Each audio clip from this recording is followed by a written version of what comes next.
In the heart of the Colorado mountains, rising above the pines at 9,000 feet, stands an impossibility. It's a fortress of stone and iron, with soaring towers that scrape the sky, intricate iron bridges that cling to sheer walls, and a massive metal dragon's head that surveys the landscape. And this isn't a forgotten relic of a medieval king or the lost stronghold of a forgotten civilization.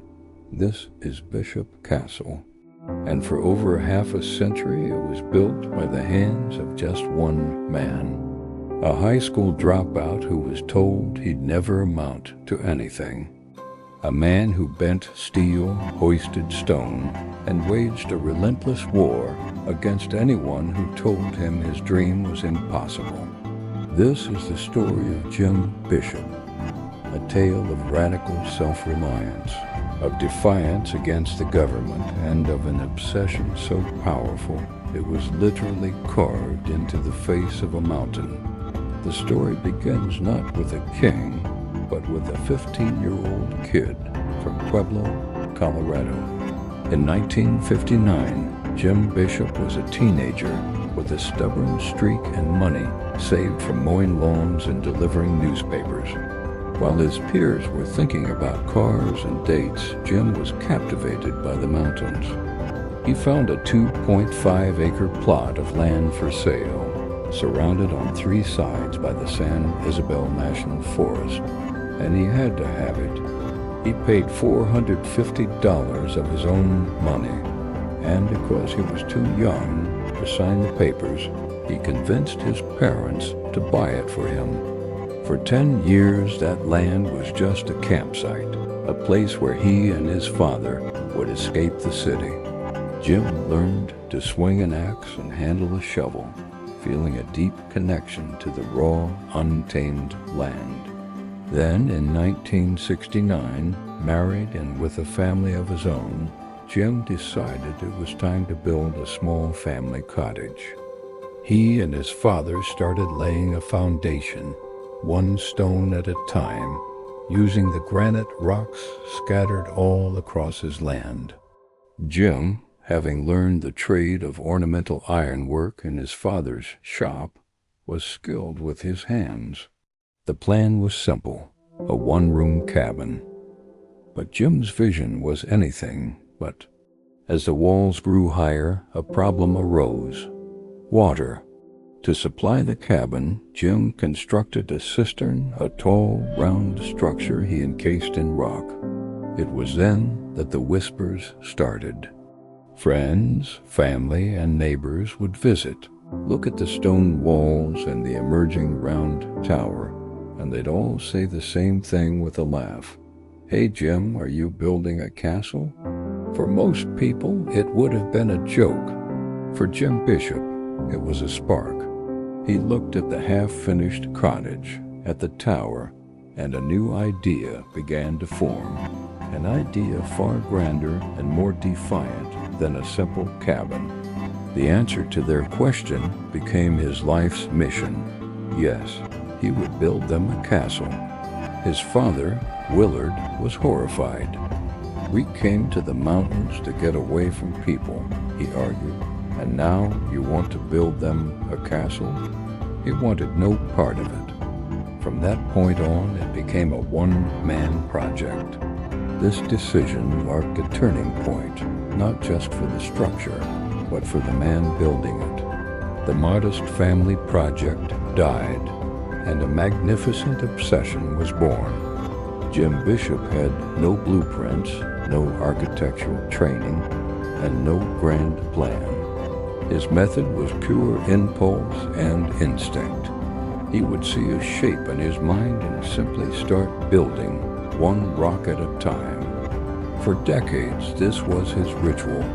He'd work his regular job at the iron shop during the week, and every weekend he would drive up to the mountains to become a medieval mason.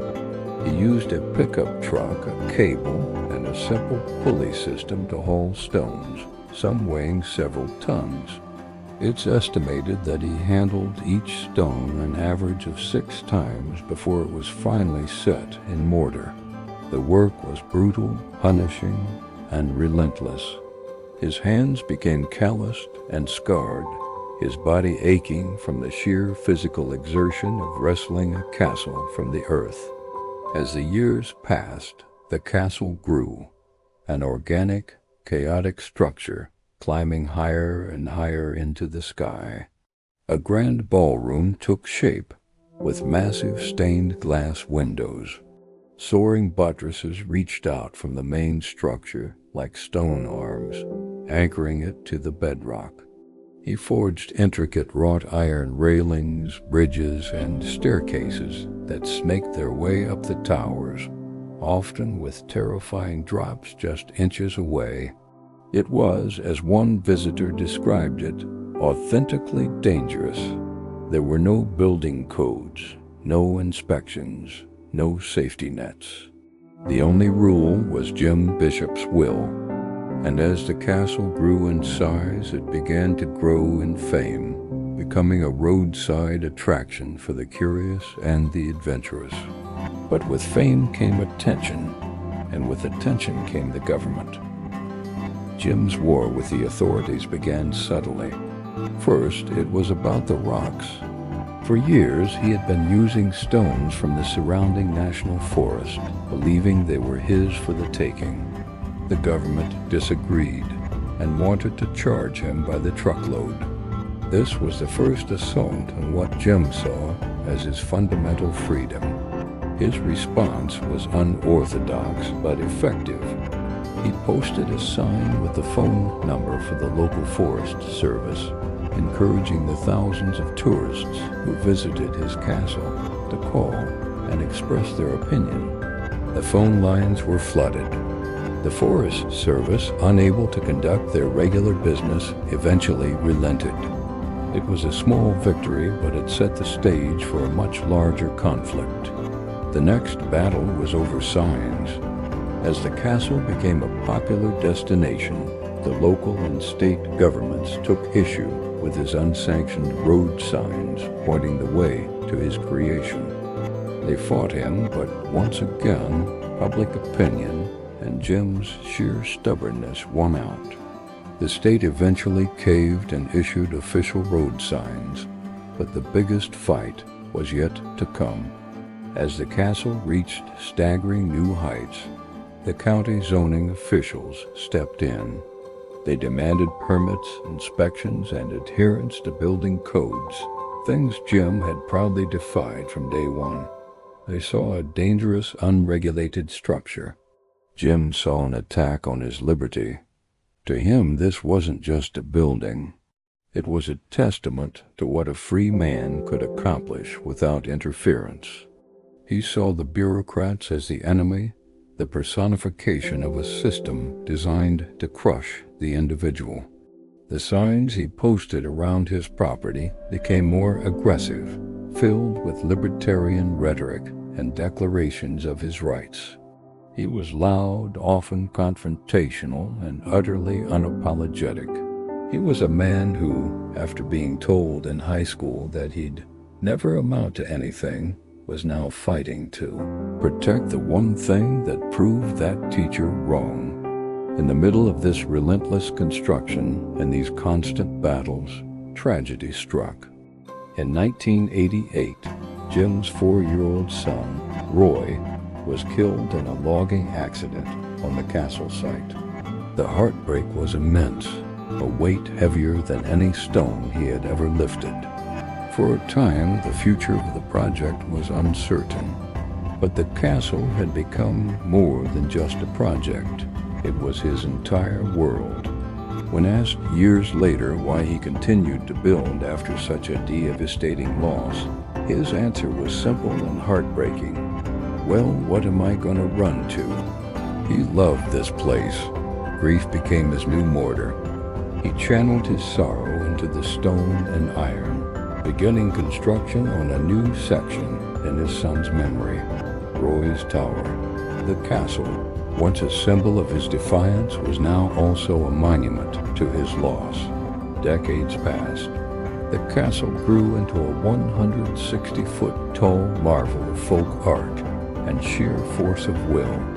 In the late 1990s, Jim added what is perhaps the castle's most iconic feature. A friend who ran a local restaurant was getting rid of old stainless steel warming plates.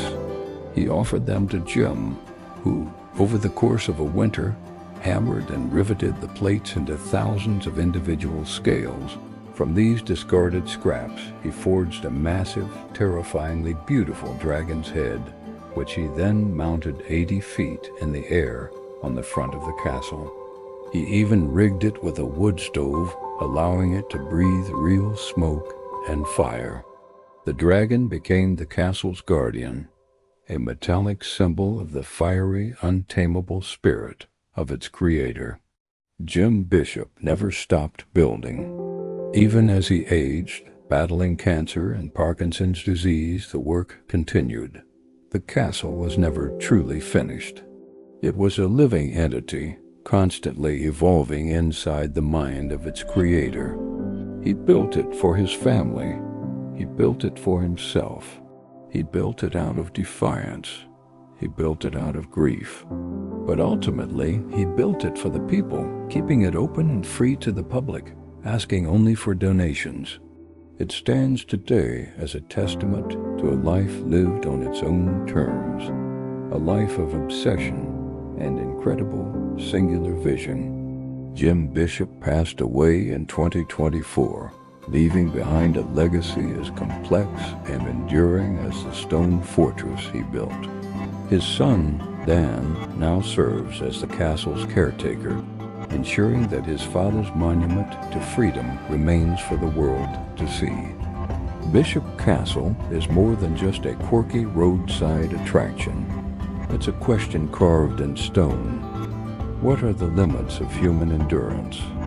What is the price of a dream?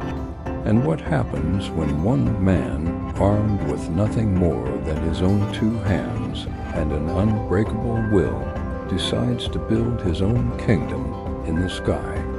The answer is there, standing tall in the Colorado wilderness, a silent, powerful testament to the man who dared to build a castle by hand. Thank you so much for watching.